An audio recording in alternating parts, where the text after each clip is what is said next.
নাম শুনেছেন হজরত আব্বাস আলমদার রহিমাউল্লাহর? হ্যাঁ, তিনি ছিলেন গাজী আব্বাস, হজরত হাসান ও হুসেন রাদিয়াল্লাহ তাআলা আনহুর সৎ ভাই। পৃথিবীর ইতিহাসে হজরত আব্বাস ইবনে আলী ছিলেন এমনই বাঘ যাকে দেখে অন্যান্য বাঘেরাও পালিয়ে যেত। শেরে খুদা হজরত আলী রাদিয়াল্লাহ তাআলা আনহুর প্রথম স্ত্রী হজরত ফাতিমা জোহরা রাদিয়াল্লাহ তাআলা আনহার ইন্তেকালের পর হজরত আলী রাদিয়াল্লাহ তাআলা আনহু দ্বিতীয় বিবাহ করেন, যিনি উম্মুল বানিন নামে পরিচিত ছিলেন। আর তাঁরই গর্ভে জন্ম নেয় হজরত আব্বাস, হোসেন ও হাসান রাদিয়াল্লাহ তাআলা আনহুর সৎ ভাই। ভাই তো এমন ভাই যার উদাহরণ দুনিয়ার ইতিহাসে উজ্জ্বল নক্ষত্র হয়ে আছে। ভাইয়ের প্রতি ভালোবাসা, ভাইয়ের প্রতি আনুগত্য, ভাইয়ের প্রতি সম্মান, ভাইয়ের প্রতি জীবন ও পরিবার রক্ষার্থে আত্মবলিদান, তাঁর বীরত্ব, তাঁর কৃতিত্ব কারবালার ময়দানের 10ই মুহররম আশুরার দিনের রক্তক্ষয়ী লড়াইয়ের মর্মান্তিক চিত্র মনে পড়লেই হজরত আব্বাসের ছবি ফুটে ওঠে। হজরত আলী রাদিয়াল্লাহু তাআলা আনহু পুত্রের জন্মের পর তাকে কোলে তুলে কানে আজান দিয়ে তার নাম রেখেছিলেন আব্বাস, অর্থাৎ এমন বাঘ যার মোকাবেলায় অন্য সকল বাঘ ধরাশায়ী। হজরত আব্বাস যখন দুনিয়ায় আসলেন তখন তিনি তার চোখ খোলেননি, মায়ের মুখ দেখেননি, পিতা আলীরও মুখ দেখেননি, ভাই হাসানেরও মুখ দেখেননি। সবাই কোলে নিয়েও তার চোখ খুলল না। অতঃপর তিনি যখন ইমাম হুসাইন রাদিয়াল্লাহু তাআলা আনহুর কোলে গেলেন তখন তিনি চোখ খুললেন এবং সর্বপ্রথম চোখ খুলেই ইমাম হুসাইনের চেহারা মুবারকের জিয়ারত করলেন। ইমাম হুসাইন রাদিয়াল্লাহু তাআলা আনহু তাঁর ঠোঁটে চুমু দিলেন এবং বললেন, আমার ভাই আব্বাসকে সর্বপ্রথম আমার জিহ্বার লালা পান করাবো। হজরত আব্বাস কখনোই ইমাম হুসাইনকে ভাই বলে ডাকেননি, সর্বদা আকা ও মাওলা বলে সম্বোধন করতেন। মহান আল্লাহ সুবহানাহু ওয়া তাআলার ইচ্ছায় হজরত আব্বাসের হাতে শেরে খুদা হজরত আলীর মতোই হুবহু শক্তি ও তাকত ছিল। সিফফিনের যুদ্ধে হজরত আলীর সেনাদল বনাম সিরিয়ার গভর্নর হজরত মুয়াবিয়ার বিশাল সেনাবাহিনীর লড়াই। সেই সিফফিনের যুদ্ধ ময়দানে হজরত আব্বাস তাঁর পিতা হজরত আলী রাদিয়াল্লাহু তাআলা আনহুয়ের যুদ্ধ পোশাক পরে মুখে কাপড় টেনে শত্রুদের উপর এমনভাবে বাঘের মতো ঝাঁপিয়ে পড়ে লড়াই করতে থাকলেন, বহু শত্রু ধড়াধড় তাঁর ভারী তলোয়ারের আঘাতে লুটিয়ে পড়তে থাকল।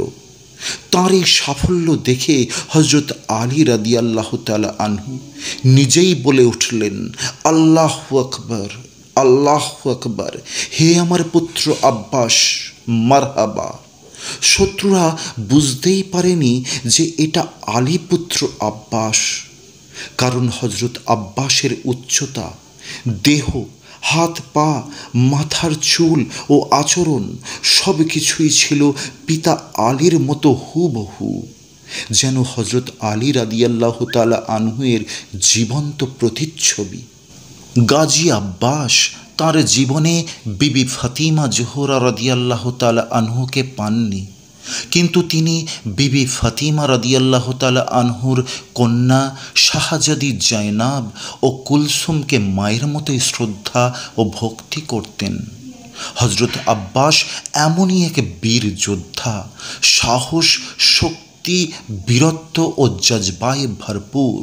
তিনি ছিলেন ইমাম হুসেন রাদিয়াল্লাহু তাআলা আনহুর রক্ষা কবচ। হজরত হুসেন রাদিয়াল্লাহু তাআলা আনহু কুফাবাসীদের আর্তনাদ, তাদের বারবার পাঠানো চিঠি, তাদের আবেদন, তাদের ইচ্ছা ভরসা সব কিছু বিবেচনা করে নিজ পরিবার ও সঙ্গী সাথী সহ প্রায় ৭২ জন পুরুষ ও বাকি ছোট ছোট শিশু নারীদের একটা কাফেলা নিয়ে কুফা অভিমুখে যাত্রা শুরু করলেন। সেই কাফেলায় ইমাম হুসেনের শিশুপুত্র আলী আসগর, মাত্র ১৮ দিনের বাচ্চা, শিশু সাকিনা, যিনি তার বাবা হুসাইনের বুক ছাড়া ঘুমাতেন না, শাহজাদা ১৮ বছরের যুবক আলী আকবর, ভাই ইমাম হাসানের বিধবা স্ত্রী বিবি ফারওয়া ও তাঁর পুত্র শাহজাদা কাশিম, প্রাণের প্রিয় বোন বিবি জায়নাব ও বিবি কুলসুম। সম্পূর্ণ পরিবার ও সঙ্গী সাথীদের এই কাফেলা কুফা উদ্দেশ্যে রওনা হয়ে পড়ল। যাত্রাপথে বিবিদের সকলেই জানতেন ও আহলে বায়াত সকল সদস্যরাও জানতেন, ইমাম হুসাইনের উপর মুসিবত আপতিত হলে একমাত্র ভরসা গাজী আব্বাস তাঁদের সাথে আছেন। গাজী আব্বাস জীবিত আছেন। আহলে বায়াতের হিফাজত ও রক্ষা কবচ তিনি। হুসেন রাদিয়াল্লাহু তাআলা আনহুর ঢাল। হজরত আব্বাস রাদিয়াল্লাহু তাআলা আনহুই হলেন হুসেন রাদিয়াল্লাহু তাআলা আনহুর একমাত্র শক্তি। সেই যাত্রাপথে ইমাম হুসাইনের ভরসা ও সাহসিকতা আরও বৃদ্ধি পেয়েছিল, কারণ তাঁর বীর যোদ্ধা ভাই হজরত আব্বাস আছেন। সেই দুঃসাহসী বাঘ হজরত আব্বাস ইবনে আলী ইমাম হুসেইন রাদিয়াল্লাহু তাআলা আনহুর পবিত্র কাফিলার সেনাপতি ও পতাকা বাহক। তাঁর হাতেই ইসলামের পতাকা। ২রা মুহররম কারবালার জমিনে কাফেলা পৌঁছে গেল। কারবালার জমিনে কাফেলা পৌঁছানোর পর ফোরাত নদীর তীরেই তাঁবু গাড়লেন। তখন কুফার নতুন গভর্নর উবাইদুল্লাহ বিন জিয়াদকে ইয়াজিদ হুকুম দিল, হুসেন ইবনে আলী ও তার পরিবারকে নদী থেকে দূরে সরিয়ে দাও এবং ফোরাত নদীর এক ফোঁটা পানিও যেন তারা না পায়। যতক্ষণ না হুসাইন ইয়াজিদের বাইয়াত স্বীকার না করে, যদি তলোয়ার দিয়ে না মরে, তাহলে পিপাসার তীব্রতা তাকে মেরে ফেলবে। আশুরার দিন কারবালার ময়দানে ইয়াজিদের জালিম সেনারা হজরত হুসেন রাদিয়াল্লাহু তাআলা আনহু ও তাঁর পরিবার এবং সঙ্গী সাথীদের ঘেরাও করে সম্পূর্ণ নাকাবন্দি করে ফেলল। ৩ দিন ক্ষুধার্ত পিপাসার্থ অবস্থায় কাটার পর পানির জন্য কাতরাচ্ছে আলী আসগর। ১৮ দিনের শিশু পিপাসায় যেন ধীরে ধীরে নিস্তব্ধ হয়ে যাচ্ছে। সাকিনা আলী আসগরের নিস্তব্ধতা দেখে আর সইতে পারছে না। পানির জন্য অবশেষে প্রাণের প্রিয় চাচা আব্বাসকে বললেন, চাচা যান, আর সহ্য হয় না। পানির পিপাসায় ভাই আলী আসগর নিস্তব্ধ হয়ে যাচ্ছে। চাচা, পিপাসায় গলা শুকিয়ে যাচ্ছে। চাচা, একটু পানির ব্যবস্থা করে দিন। ভাতিজির কান্না ও কাকুতি মিনতি শুনে আর ধৈর্য ধরতে পারছেন না। অবশেষে হজরত আব্বাস ইমাম হুসেইন ও হজরত জয়নাবের কাছে বারবার গিয়ে অনুমতি নেয়ার জন্য অনুরোধ করতে থাকলেন। বললেন, আমি সাকিনা, ভাতিজি সাকিনার কান্না কাকুতি মিনতি আর সহ্য করতে পারছি না। আমি তাদের যন্ত্রণা আর সহ্য করতে পারছি না। তাদের কান্না আর সহ্য করতে পারছি না। তারা পিপাসায় কাতরাচ্ছে, তাদের পানি দরকার। স্বামী ছোট্ট আলী আসগরের শিশুর নিস্তব্ধ হয়ে যাওয়ার দৃশ্য আর দেখতে চাই না। আমাকে অনুমতি দিন, আমি পাশে বয়ে যাওয়া ফোরাত নদী থেকে পানি আনব। আমাকে অনুমতি দিন। ইমাম হুসেন রাদিয়াল্লাহু তাআলা আনহু জানতেন তার একমাত্র শক্তি, তাঁর রক্ষা কবচ, তাঁর ঢাল হচ্ছে হজরত আব্বাস। তিনি কেমন করে হজরত আব্বাসকে শত্রুদের মাঝে পাঠাবেন? তিনি কেমন করে সেই ফোরাত নদী থেকে পানি আনার জন্য অনুমতি দেবেন? কিন্তু ভাই হজরত আব্বাস বললেন, আমি ভাতিজি সাকিনাকে ওয়াদা করেছি আমি অবশ্যই তাদের জন্য পানি এনে দেব। তখন ইমাম হুসেইন রাদিয়াল্লাহু তাআলা আনহু আর থাকতে পারলেন না। অবশেষে ভাই হজরত আব্বাসকে অনুমতি দিলেন, গলায় জড়িয়ে তাকে কেঁদে কেঁদে তাকে বললেন, আব্বাস, আমি তোমাকে ছাড়া কি করে থাকব? আমি তোমাকে ছাড়া এই ফোরাতে নদীর পাশে এই কাফেলাকে আমি কি করে রক্ষা করব?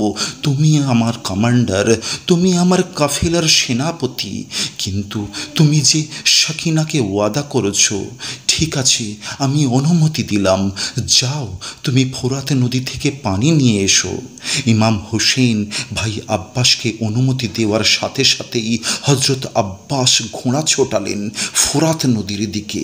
ইতিহাস সাক্ষী দেয়, এমন বাঘের মতো বীরত্বের সাথে তুফানের মতো আগিয়ে যান যে ইয়াজিদের জালিম সেনারা গাজর মূলোর মতো কচুকাটা হতে থাকে। হাজারো ইয়াজিদ সেনাদের বুক চিরে পৌঁছে যান ফোরাত নদীর পাড়ে।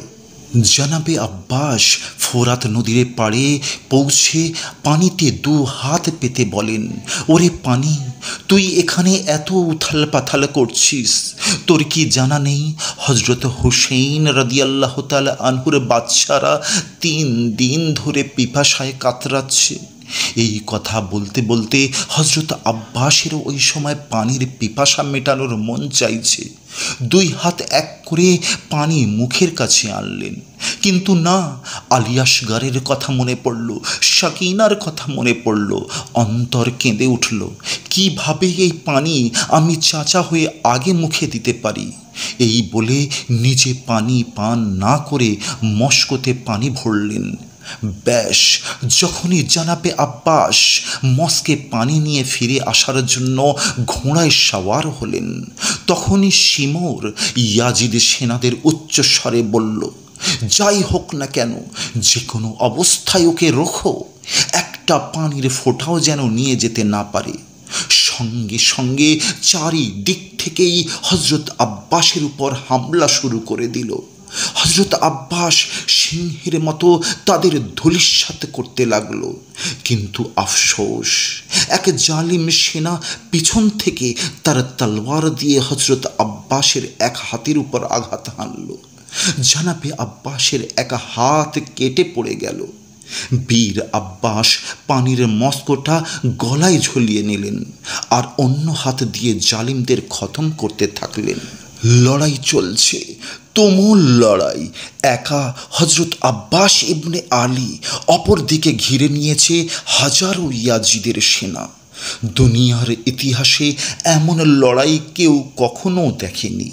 গাজী আব্বাস এক হাতেই সিংহের মতো লড়াই করছে, কিন্তু হায়, আবার এক জালিম সেনা হজরত আব্বাসের সেই হাতটাকেও টুকরো করে দিল। তখন হজরত আব্বাস পানির মস্কোটাকে মুখে করে দ্রুত ঘোড়া ছুটিয়ে তাঁবুর দিকে আগিয়ে যেতে থাকলেন। কিন্তু আফসোস, জালিম সেনারা হাজারো তীর ছুঁড়তে থাকলো। একটা তীর জনাবে আব্বাসের চোখে লেগে গেল। বহু তীর তার পবিত্র শরীরে বিদ্ধ হয়ে গেল। আর এক তীর সেই পানির মস্কে লেগে সব পানিটাই পড়ে গেল। তখন দূর থেকেই হজরত আব্বাস ইমাম হুসেইনকে সালাম জানালেন। শরীরে এত তীর বিদ্ধ হলো, জনাবে আব্বাস আর এগোতে পারলেন না। ঠিক সেই মুহূর্তে আর এক জালিম সেনা জনাবে আব্বাসের মাথায় আঘাত করল। হজরত আব্বাস আসমানের দিকে তাকানো অবস্থায় মাটিতে পড়ে গেলেন। আল্লাহকে শুকরিয়া জ্ঞাপন করলেন। ইতিহাস সাক্ষী দেয়, হজরত আব্বাসের মতো বীর যোদ্ধা এমন কেউ ছিল না যে তার মোকাবেলা করতে পারবে। কিন্তু আল্লাহরই ইচ্ছা, কারবালার ময়দানে যখন হজরত আব্বাস ঘোড়া থেকে মাটিতে পড়ে গেলেন, তখন ইয়াজিদের জালিম সেনারা হজরত আব্বাসের উপরে সবাই মিলে এমন আঘাত করতে থাকলো, তার পবিত্র চেহারা রক্তে ডুবে গেল। হজরত হুসেইন রাদিয়াল্লাহু তাআলা আনহু দ্রুত ঘোড়া ছুটিয়ে ভাই আব্বাস, ভাই আব্বাস বলতে বলতে কাছে আসলেন, বুকে তুলে নিলেন, কাঁদতে থাকলেন, বলতে লাগলেন, আমার প্রাণের ভাই আব্বাস, তুমি হক আদায় করেছো, তোমার কোরবানিতে আল্লাহ খুশি হয়েছেন। ভাই আমার, আমাকে একবার ভাই বলে ডাকো। হজরত আব্বাস চোখ খুললেন, ইমাম হুসেনের চেহারা মোবারক দেখলেন। ইমাম হুসেইন রাদিয়াল্লাহু তাআলা আনহু বললেন, ভাই আব্বাস, তুমি জীবনে কখনোই আমাকে ভাই বলে ডাকুনি, তুমি আমাকে সব সময়তেই মাওলা, আকা বলে সম্বোধন করে ডেকেছ। আমি একবার শুনতে চাই, ভাই আব্বাস, তুমি তোমার মুখে উচ্চারণ করে বলো, ভাই, ভাই বলে একবার ডাকো। তখন হজরত আব্বাস উচ্চারণ করলেন, আমার ভাই, আমার ভাই, এই বলেই বিদায় নিলেন। ইন্না লিল্লাহি ওয়া ইন্না ইলাইহি রাজিউন।